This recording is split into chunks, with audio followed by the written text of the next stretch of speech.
when you climb a mountain, it's not that hard to imagine what climbing another mountain is like. Everything's different, of course, but you know kind of what it's like. You've experienced it. You emotionalize it. There's parts of you that understand at a deep level what it's all about. I could have looked at that photo overlooking Arizona and being like, oh, I don't know. Like, that's really high. But I look it up and I go, oh, I've already climbed a mountain that big. I can totally do that. Awesome. And so hopefully you can consistently expose yourself to these things. Next Level Nation, welcome back to another special episode of Next Level University, where we teach you how to level up your life, your love, your health, and your wealth.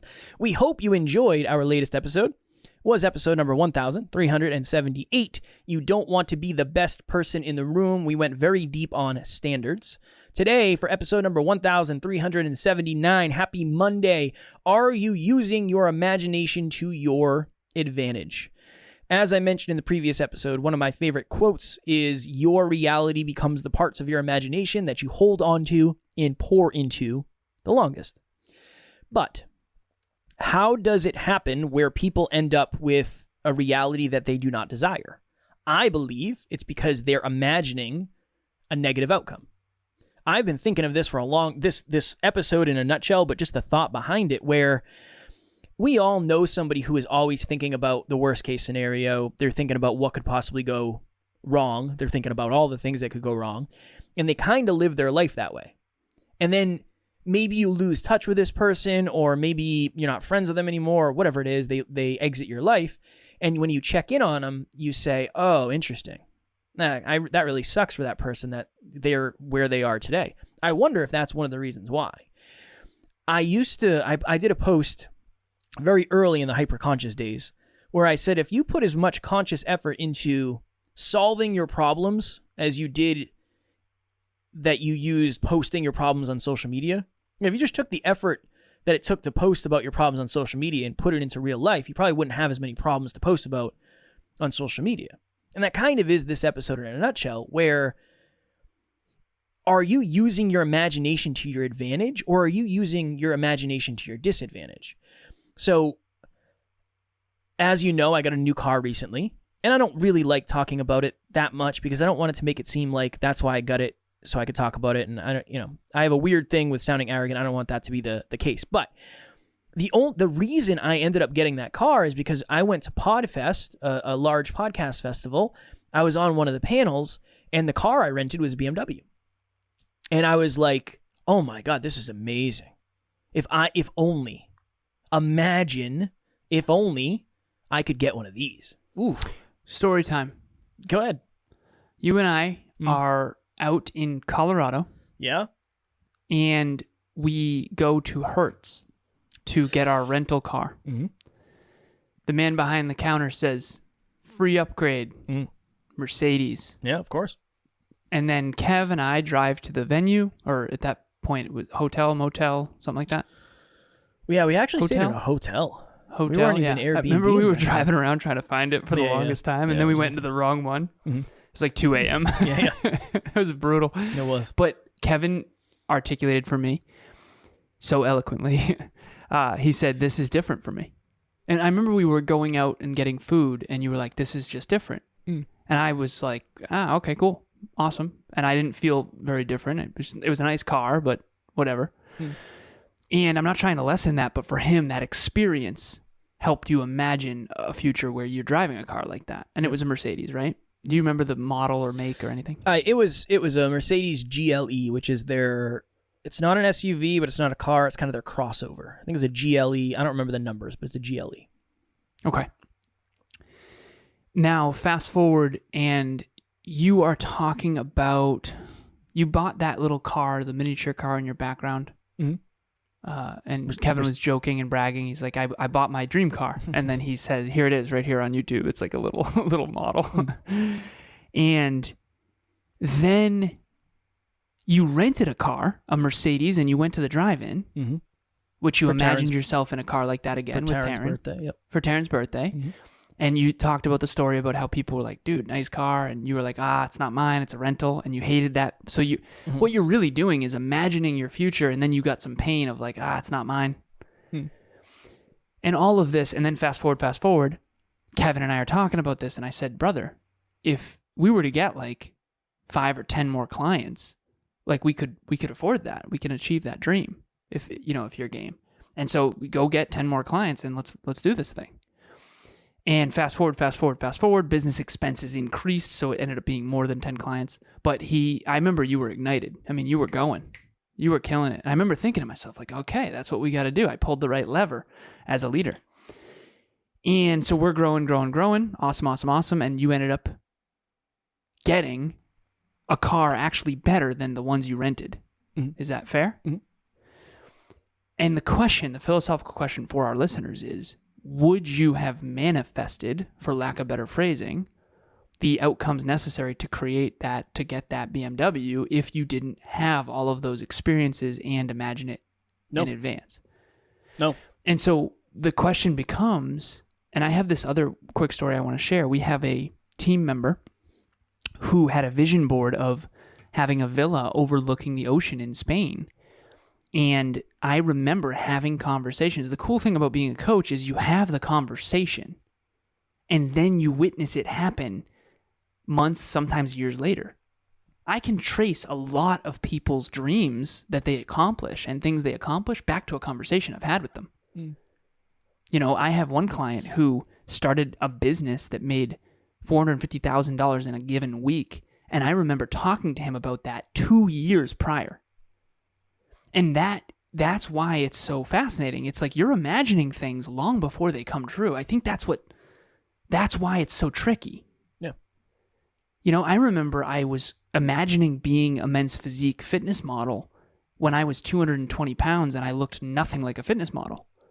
And then it took me 2 years to get to a point where I actually won a bodybuilding show. And that doesn't include the loss before that and all of the hard work and all that kind of stuff. So the parts of your imagination you hold on to the longest, both good and bad, do eventually manifest, assuming you're aligning your actions, your thoughts, your beliefs with those.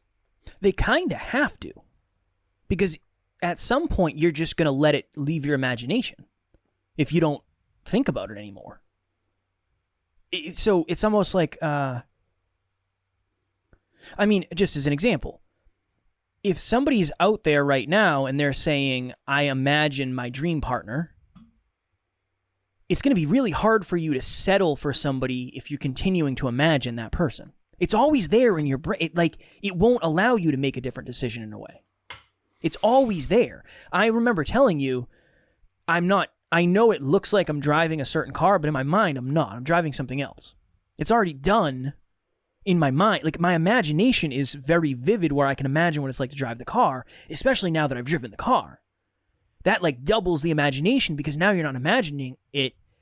You're just reliving what you've already experienced. Well, I think when you're imagining something and then you experience it, it goes, I don't want to say it goes deeper. It locks in. It locks in. Yeah, exactly. It goes from a possibility to an opportunity, kind of. I would say that it ignites more of you to try to achieve it. Because it seems real. I'm telling you, that's it, because it actually seems real. It's like the thing that I imagined is actually real and I can touch it and feel it. Yeah. Interesting. Now I know what it's like. Here's the thing. I don't have to imagine what it's like. I know what it's like. And once you know what it's like, that's another layer. It's real now. It's not fake. I remember dreaming about having a relationship like I do right now. Yeah. I remember dreaming about having a physique like I do right now. I remember dreaming about having a business like we have right now. Now, there's certain things that are different than I thought. Of course. Right? But it's wild how at one point what I had written on a vision board is my reality now. And that's... But to your point, there's a lot of stuff that's the interesting thing is your imagination kind of only allows you to see the benefits oftentimes. Yeah, not what's required of you. I used to say you can't want an outcome without what's required of you to achieve it. And Kev's like, no, you can want it. I just did a video yesterday. Literally, you have to put up with a strategy to get the desired result. You don't have to love it. You have to put up with it. That's fire. That was I it. think It's that's like better because most people have this. I was talking to a client earlier, and he was talking about procrastination and how he's struggling with it. And I said, don't fall victim to all the stuff you hear on social media about you have to love what you do. You do have to love what you do, but that's only 1/5 of the equation. Hear me out. Kevin and I love podcasting, but in order for us to be able to podcast, we have to do a plethora of other things that we don't want to do. Fair. And I said, early in the journey, it's 80% things you don't want to do for the 20% of things that you really do want to do. And then it becomes 79-21, 78-22. In other words, more percentage what you love, less percentage what you don't want to do. But it never gets to zero. None of us will ever. I have a cat who got surgery who has a cone, and I was tying a cone properly to try to make sure she couldn't lick her wound. Like I love having a cat. I don't want to do that, right? But I do it because it's worth it. Tariel is worth it. Goals are the same way. I also want to share this briefly. When you plant a seed, okay. What's the difference between a redwood tree and a birch tree? I know, Kev. We're going down here. Here's the thing. A redwood tree, in this analogy, okay, remember when I bought my Subaru Legacy? Mm-hmm. You showed me Legacies, and you said, these would be a nice car, and I love Legacy, so I was like, oh my God, perfect. I want a Legacy. And then I got the car, a couple weeks later or something? I don't remember. Something like that. Just a couple weeks later. This was years ago, so I don't. Okay, that's a birch tree. Or maybe a little bush. Okay, so I plant a seed, and it grows into a little plant, and it only takes a month to grow. Your Mercedes AMG GTR or whatever it is, sorry, I don't mean to keep lessening or whatever it is, is like a redwood. It just takes longer to grow. Yeah. You can't get that thing in 4 weeks. No. Right? You plant the seed in your imagination, and it has an incubation period. It has, a human baby takes 9 months to grow. A redwood takes 100 years to grow. And so having the most successful holistic self-improvement company, that's a redwood. That's going to take our lifetime. That's okay. It doesn't mean it's not possible. It's the same basic principle. Getting a Subaru Legacy, I could do that next week. You see what I'm saying? Mm-hmm. Did that land? I don't know if it landed. I understand what you're saying. What's the point? Is just short term and long term? The point is that everyone imagine McDonald's in there for dinner tonight. You can manifest that within a couple hours. You can't manifest an AMG GTR $250,000 car in a couple hours. It takes longer to grow that tree. You know what I mean? But it's the same basic principle of planting seeds and watering it and sunshine and rain. Yeah. It just takes longer. And so the bigger your goal is, the rarer the outcome, the more challenging the goal, the size of the goal, the longer it's going to take to manifest it. And I think people would believe in themselves more if they understood time perspective. And I'll be brief about this, but your dream car is possible. It just might not be possible next week. Whereas getting Subway or McDonald's is possible tonight. Because it's a smaller goal, but it's the same manifestation principle. Yeah. Well, one of the reasons we were going to do this episode is because you created a formula, the manifestation equation, and I was like, hey man, what are your thoughts on adding emotionalization and visualization? It was visualize and emotionalize. Because I think that's where we all start. Because I think you visualize the car, and then when you got in it, you emotionalize the car. Yeah. And then it's real. This is the thing. It's almost like we did an episode recently, and my intention for the listeners, my intention for this episode was to make this a very hyper-conscious episode. So I'm accomplishing my intention, which makes me happy. We did an episode recently on changing your reality is not as hard as you think, or something like that. Mm-hmm. Here's what happens. If it's only in my imagination, again, I know we're using cars, whatever yours is, the house on the beach, the job of your dreams, the career of your dreams, the partner, whatever, the body, the bank account, whatever it is. When you first get a little hint of it, it becomes realer. For most people, seeing is believing. I would argue that experiencing is creating, in a way. That's why I like, when Tarryn and I went to Colorado to get married, and when we were out there, the day after we got married, I took her out to like a very, very nice dinner. And it's like, I'm imagining what that will be like, just like as a regular occurrence. That would be cool to go spend that kind of money on a dinner whenever I want. Like, that's interesting. That'd be really cool. That when I do that, it helps me lock it in. Now that's locked in. I've done it. When you've done something, when you climb a mountain, it's not that hard to imagine what climbing another mountain is like. Everything's different, of course, but you know kind of what it's like. You've experienced it. You emotionalize it. There's parts of you that understand at a deep level what it's all about. That. Even I went to get my car inspected today, and I was like, thanks so much, man. I appreciate it. He's like, I should be thanking you. Like, you bring in a brand new car, first one in the morning, a brand new car, it's perfect. It makes my job easy. It's like, that's weird. It's like, but that's the kind of energy I get now with that car. I could see why people get arrogant when they get nice things, because you definitely get treated differently, for sure. Yeah. For sure. Definitely. But it's not me, it's the car. It's like, okay. But that's humility. Thank you so much. That's humility. It's not you, it's the car. And you have to know that, right? We're losing enough behind the scenes on a daily basis to keep that humility. But that really is my next level lesson, my tangible takeaway. I think it would benefit us all to figure out how much does emotionalizing and visualizing something actually help you. Because here's the thing. I remember you told me this one day, Alan. You're like, hey man, this like journaling thing you're doing, probably can't it? You're like, it's probably not, you don't need to be like visualizing by writing down every day. Like you said, you're beyond that. And I was like, oh, yeah, no, I agree. I don't really think this is doing much. But that's when I started watching these mansion tours.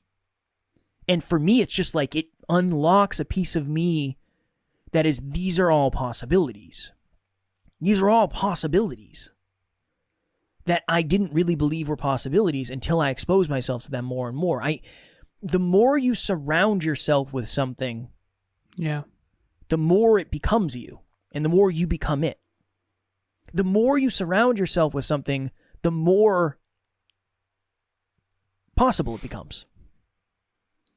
Very hyperconscious. I love it, man. I feel like you and I are in my living room in New Hampshire 6 years ago. That's what this episode feels like.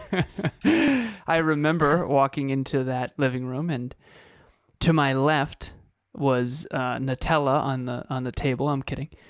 That surprised me. Yeah, I think I did see actually Nutella out, but honestly.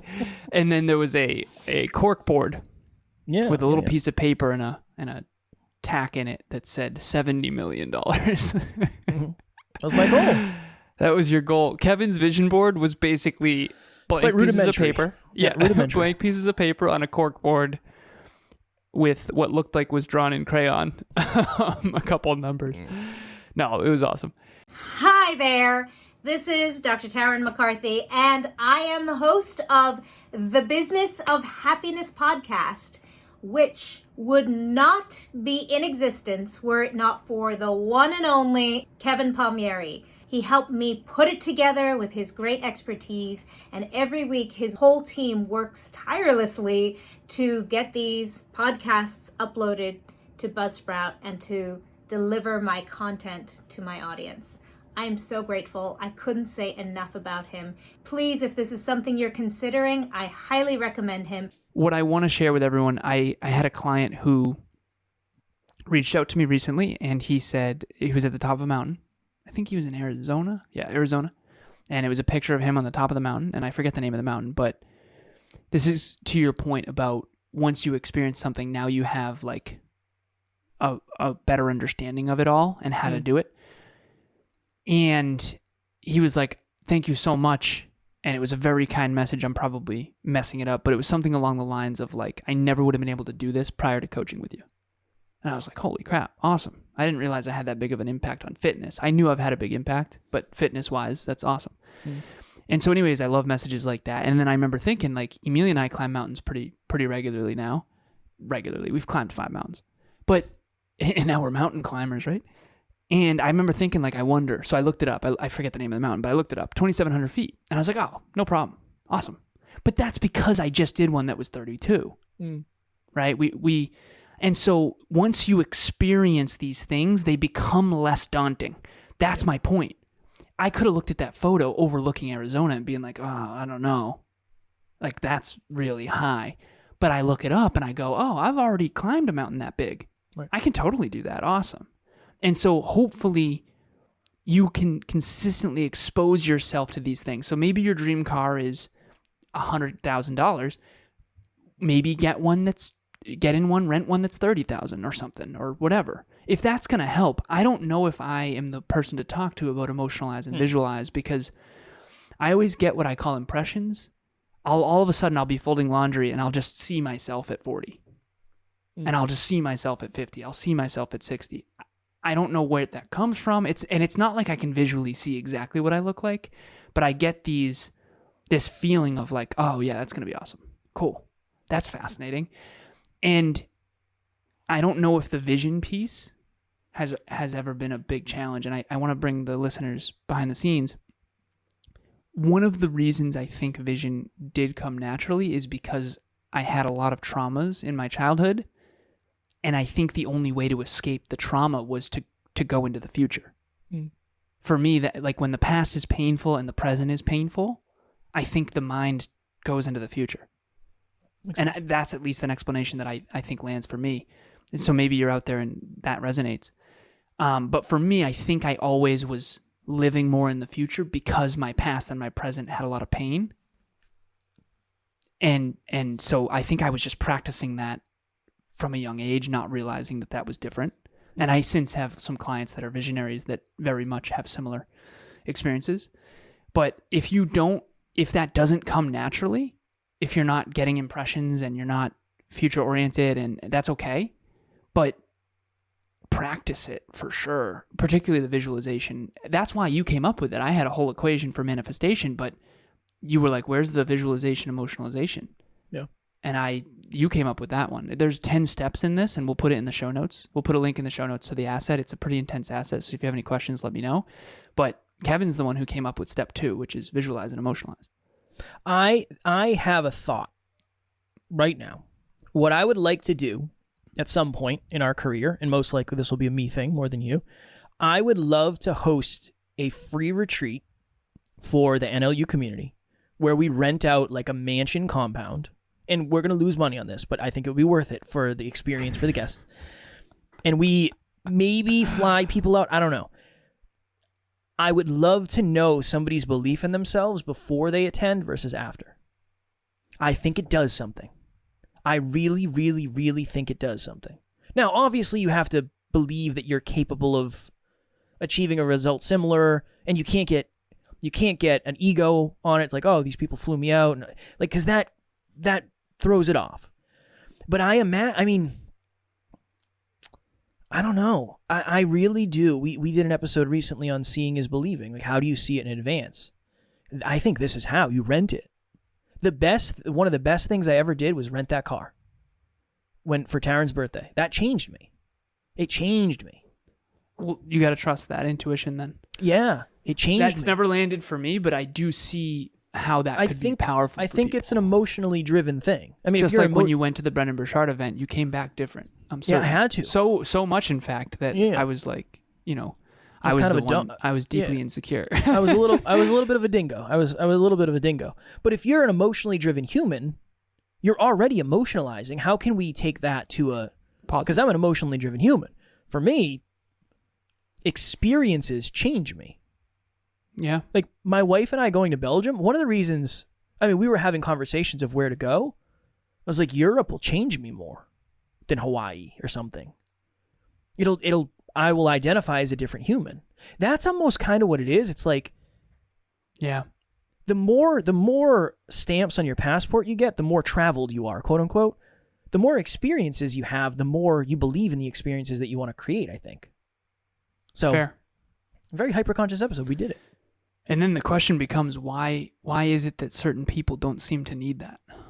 That would be what I'm contemplating. You've already imagined it. I think you're always imagining it. Yeah. But you didn't imagine you didn't know you were emotionalizing your dream relationship. You do it. I think it's just less or different. I wasn't until after a conversation we had where it was you, me, Tiff, and Amy D. Mm. And I remember I had a really hard time with that conversation because you basically said, it's so interesting how not confident you are in this arena. And then you said, I know why, because you've never succeeded. And that's true. I feel like, and that goes back to our episode that we did earlier this week, which is your deepest pain is either getting along with others or manifesting, achieving. And for me, I had never succeeded really in the relationship arena. And now I have so much confidence because Emilia and I seriously, I never thought it was possible. Yeah. We've never fought. I didn't even think that was possible.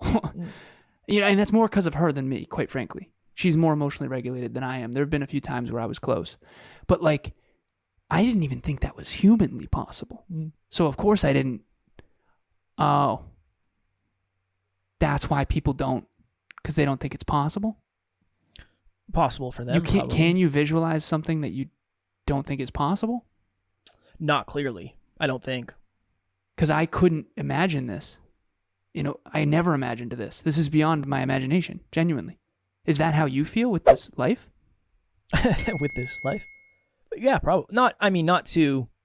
A lot of it locks in. A lot of it for me, the law of familiarity is... I can't believe we've done 1,400 episodes. That blows my mind. It doesn't make any sense to me. That's weird. I don't get it. But a lot of this stuff has kind of locked in. But getting, one thing I don't have yet, getting paid and flown out for a podcast speech, that's my imagination, but I don't know. Seems far out. It hasn't happened. That happen. We can make that happen. Yeah, but notice how I said podcast speech. It's not, no, we're gonna make that happen. I know, but I know it's possible, and I have all those beliefs, but it just is a very foreign thought. Well, hopefully not for long. It'll be good. It's interesting. This is interesting. I had a moment right there where it's I couldn't even have imagined this because I didn't think it was possible. I think it's really good for you to. About. Yeah, I think it's good for you to see that perspective because I think a lot of us deal with that when it comes to success. And because I couldn't imagine it, it kind of wasn't possible. It doesn't exist. Until I started to try. It doesn't exist until you imagine it does. I think experience anything. it. Experience it. Yeah. But the cell phone, it didn't exist until somebody imagined. Imagine if you could talk on the phone without being connected to the wall. Yeah. That'd be wild, huh? Or, obviously that was a cordless phone, not a cell phone, but that. Yeah. That. Last thing, promise. I used to do this in my speeches back when my speeches were brutal. I used to say the car was imagined when there was only horses. Mm-hmm. The airplane was imagined when there was only cars. And the spaceship was imagined when there was only airplanes. What else could we imagine now? Yeah. And I, used to think that was good. But it is cool because it's at one point all of those, they were always possible. They were always possible. We just didn't know how yet. And so I'm a possibility guy. Yes, we will go to Mars. Yes, there will be walking, talking robots. Yes, AI is coming. Yes, there will be self-driving cars. Yes, there will be flying cars. I don't want to overwhelm anyone, but those are all happening. And that's okay. It's going to be awesome. But my question for all of you, next level lesson, what are you imagining? What are you imagining for your own future that could manifest if you actually just suspended your fears and believed in it? How long until flying cars? Ooh, flying cars? Yeah, I've seen some data that they're going to be way too loud based on the fact that... I would say 25 years. Probably 20, but self-driving cars within 5 for sure. I'm gonna hit. Can I hit you with a bet? Bet you over 20 for flying cars. We'll do 25. Do you think over 25? Yeah. All right, $100 bet. $100 bet. And I'll see you in. It'll be. I'll within see 25. you in 2048, son. Give me that hundo. Okay, perfect. Sounds good. No, wait. Yeah. Like, what's the line of demarcation in terms of how much of the population needs to have a flying car for there to be quote unquote flying cars? It's got to be viable. It's got to be a viable form of air travel. Okay, fair. You heard it here first, listeners.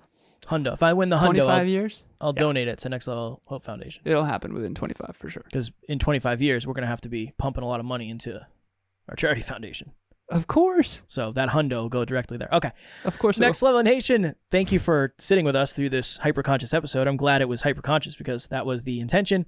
If you want more deep conversations, if you want to be surrounded by people who have deep conversations, please join our private Facebook group, Next Level Nation. You belong there. You are welcome there. And you can be yourself there. And unfortunately, there are not many places where we can all say that. So Next Level Nation will always be one of them. If you are out there and you have imagined your own podcast one day, if that is an imagining, something you have visualized and emotionalized, I have a perfect way that you can learn more about it. It's called Podcast Growth University. It is officially celebrating its 1-year mark. Yes. Podcast Growth University with your one and only host, Kevin Palmieri. That's me.